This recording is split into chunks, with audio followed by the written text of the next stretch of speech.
2.5% year to date with a median sales price of $350,000. It's Friday, February 24th, 2023. I'm Kimberly Barton of Kinetic Realty, your local market expert with this week's Eastern Shore Report.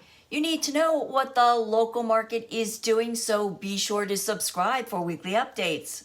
Showing activity remains slow but steady on the shore. Some areas slower than others.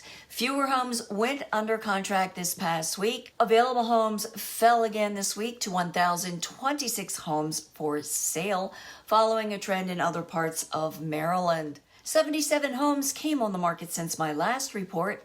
57 homes are coming soon. 58 went under contract. 61 properties went to pending.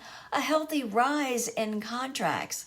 74 properties sold in 24 days at 98.4% list to sold ratio. The highest priced home to sell was in Queenstown for $3,500,000.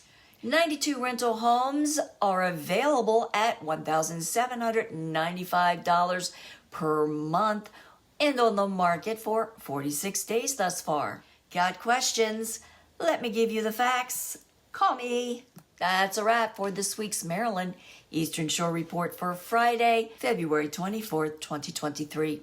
Thanks again for tuning in. Until next week, stay safe.